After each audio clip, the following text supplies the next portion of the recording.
بارشوں کے ہلکے نظام کے آنے کی خوشخبری سنا دی گئی ہے، لیکن پنجاب والوں کی امید شاید پوری نہ ہو سکے۔ ممکنہ نظام کے زیادہ اثرات ملک کے بالائی علاقوں تک محدود رہنے کا امکان ہے۔ پنجاب میں سردی اور دھند کی شدت میں اضافہ ہو سکتا ہے۔ لاہور سے سہیل کیسر کی ڈائریکٹر محکمہ موسمیات عبدالعزیز سے گفتگو ہوئی ہے، وہ دیکھتے ہیں۔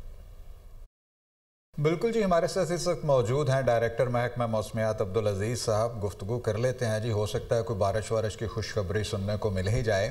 جی بالکل، ایک خوشخبری ہے۔ 19 دسمبر سے لے کر 22 دسمبر تک ایک ویسٹرلی ویدر سسٹم ہے جو کہ ملک کے مغربی اور بلائی علاقوں کو اثر انداز کرے گا۔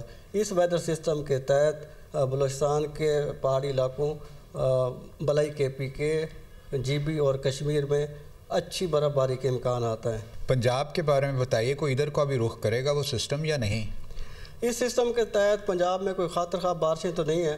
راولپنڈی اور سرگودا ڈویژن میں ہلکی بارش ہو سکتی ہے۔ اس کے علاوہ ان دنوں میں مین کے 19 سے لے کر 22 دسمبر تک ملک کے وسطی علاقوں میں، بالخصوص ساؤتھ پنجاب اور سندھ کے بلائی علاقوں میں، میدانی علاقوں میں فوگ کے امکانات ہیں۔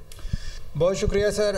یہ صورتحال جی، خوشخبری تو ہے بارش کی، لیکن اس کے زیادہ اثرات ملک کے بالائی علاقوں میں نظر آئیں گے، اور پنجاب کی حد تک یہ ہو سکتا ہے کہ شاید کوئی ہلکی پھلکی بارش ہو جائے، لیکن صورتحال بظاہر خشک سالی کی طرف ہی اشارہ کر رہی ہیں۔